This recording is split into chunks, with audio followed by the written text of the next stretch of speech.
बिस्मिल्लाहिर्रहमानिर्रहीम। लाखों करोड़ों दुरूदो सलाम नबी पाक सल्लल्लाहु अलैहि वसल्लम पर और उनकी आल पर। मैं हूँ कलसूम हाशमी और आप हैं मेरी यूट्यूब फैमिली का हिस्सा। अल्लाह से दुआ है कि आप जहाँ कहीं भी हो खैर खैरियत से हो। अगर अभी तक आपने मेरे चैनल को सब्सक्राइब नहीं किया, चैनल को सब्सक्राइब करें, लाइक करें, कमेंट्स करें और बेल आइकन के बटन को जरूर प्रेस करें ताकि मेरी आने वाली हर नई वीडियो आप तक पहुंच सके।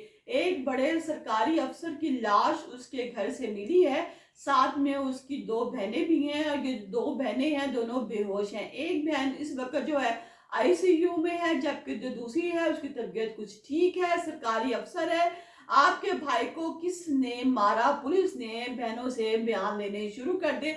आईसीयू बहन है वो तो बहुत सीरियस है, लेकिन दूसरी बहन है वो थोड़ा बोल रही है। कौन कत्ल कर गया? ये दोनों बहनें किस तरह बेहोश हुई? इनके भाई को कत्ल कौन कर गया? भाई की सरकारी इदारे में जो था वो अफसर था और सरकारी इदारे के बारे में भी ऑफिशियल जो स्टेटमेंट है वो सामने आ गई है। नाज़रीन, ये वाकया जो कहाँ का है इसके बारे में और किसने इस भाइयों को मारा, बहनों को मारा, इसके बारे में अपने इस ब्लॉग में मैं आपके साथ डिटेल के साथ शेयर करूंगी। लिहाजा शुरू से लेकर एंड तक आपने इस ब्लॉग में मेरे साथ रहना है। नाज़रीन, ये सक्खर का वाकया है। IBA यूनिवर्सिटी जो सक्खर की बहुत बड़ी यूनिवर्सिटी है, इसमें जो है ये इश्तियाक जो मेमन है असिस्टेंट कंट्रोलर एग्जामिनर है। सक्खर के निजी कॉलोनी में ही इसने जो है अपना घर ले रखा है। इसकी जो बड़ी बहन है उसका नाम सलमा और छोटी बहन का नाम फायजा है। ये तीन बहन भाई हैं। ये किराए के घर में सक्खर में रहते हैं, जबकि इनका जो आबाई घर है वो शिकारपुर में है। दोनों बहनें भी जॉब करती हैं, किसी बड़े अदारे में लगी हुई हैं और जो ये इश्तियाक मेमन है ये भी एग्जामिनर असिस्टेंट कंट्रोलर एग्जामिनर है। 28 दिसंबर को जो इश्तियाक है वो अपने एक मामूजाद भाइयों को फोन करता है कि काफी दिन हो गए आप हमारी तरफ नहीं आए, आप हमारी तरफ चक्कर लगाएं, इसी बहाने मिल बैठेंगे, खाना वगैरह खा के फिर आप लोग जाइएगा, तो लिहाजा आप सुबह जरूर तशरीफ लाएं। 29 दिसंबर को जो है इश्तियाक के मामूजाद जो है कजन है, भाई हैं, वो इश्तियाक के घर आ जाते हैं। टाइम जो फिक्स हुआ होता है आते हैं, आके बेल वगैरह देते हैं, लेकिन घर से कोई भी नहीं निकलता। जब घर से कोई नहीं निकलता तो वो बड़े परेशान होते हैं कि हमें बुलाया है। गुस्सा भी आया कि हमें बुलाया है, आप दरवाजा नहीं खोल रहे। फोन करते हैं, फोन कोई रिसीव नहीं करता।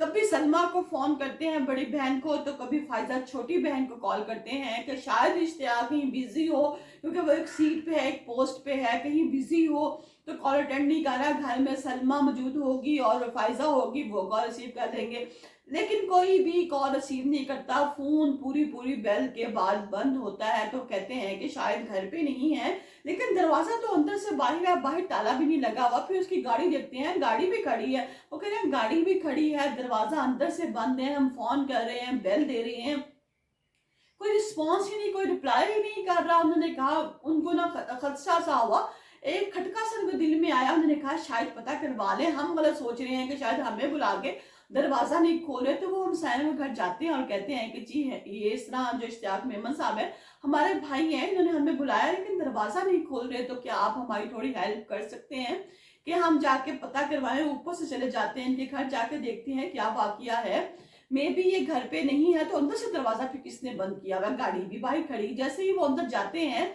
हम सायों की दीवार पे लांग के तो क्या देखते हैं कि तीनों लोग जो हैं वहां मुर्दा हालत में पाएंगे, यानी कि बहनों को तो बेहोश पड़ी हैं, जबकि भाइयों की जो सांस है, इश्तियाक की सांस नहीं चल रही। उसी वक्त पुलिस को कॉल करते हैं, हम सारे साथ होते हैं, पुलिस आ जाती है।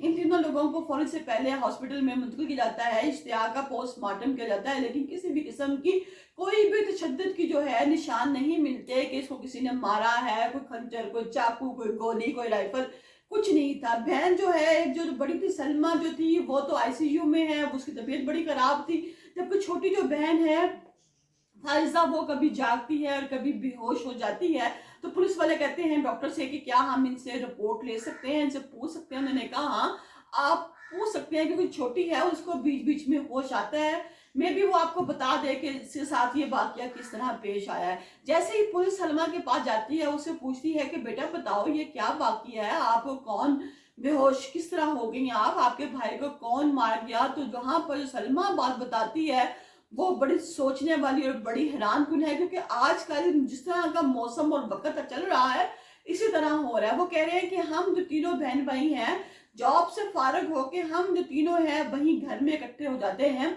ऐसे ही हमने खाना शाना खाया है, सर्दी बहुत ही, तो हम लोग जो हैं वो कमरे में बैठ गए हैं। कमरे में हमने हीटर ऑन कर लिया है और मूंगफली खाने लग पड़े हैं, साथ में कोयले भी जल रहे हैं। उसके बाद जब कमरे का माहौल ठीक हो गया, गर्म हो गया, तो हम लोगों को नींद आना शुरू होगी। जैसे ही हम लोगों को नींद आई, हम लोग सो गए, हम तीनों बहन भाई सो गए, किसी ने हीटर बंद नहीं किया।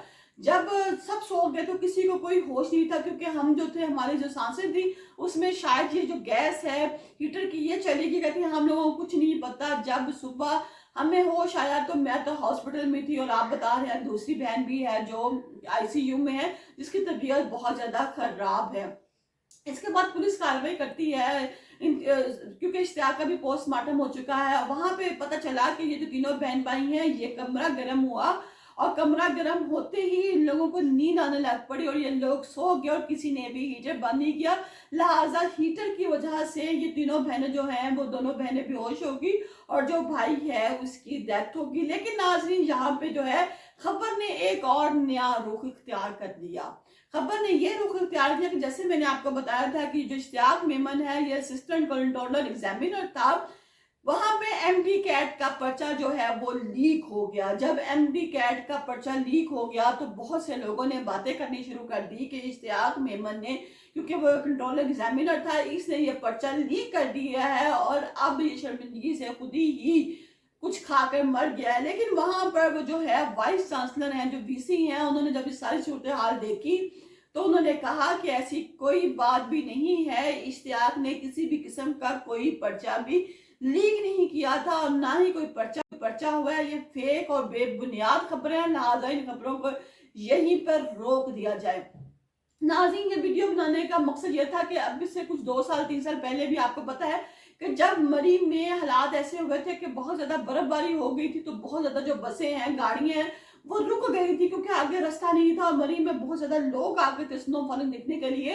तब भी जो लोग थे गाड़ियों में हीटर लगा के सोए थे, और आप देखिएगा कि पुलिस वाला भी था जो अपनी फैमिली के साथ था, उसमें उसकी बहन के बच्चे भी थे, वो लोग फैमिली भी गाड़ी में हीटर की वजह से ही सोई की सोई रहेगी। और एक गाड़ी में नहीं, बहुत सी गाड़ियों में ऐसे हुआ कि जैसे ही हीटर चले लोग गर्म हुए, खुद को उन्होंने गर्म महसूस किया, उनकी आंख लगी, और फिर हीटर बंद नहीं की क्योंकि ठंड थी, और इसी हीटर की वजह से उनकी मौत हो गई। लिहाजा नाज़रीन, मौसम जितना भी सर्द है, जितना भी ठंडा है, लेकिन आपकी जान से बढ़कर कोई चीज भी नहीं है। यहाँ पर इश्तियाक मेमन जो है वो भी हीटर की वजह से फौत हो गया, क्योंकि जो सांस है उसकी सांस में हीटर के है, उसकी जो है, आप अक्सर घरों में हीटर लगाते हैं तो गैस की स्मेल होती है ना, जो आपके सांस में जब जाना शुरू होती है तो फिर उससे आपको सांस में दुश्वारी होती है।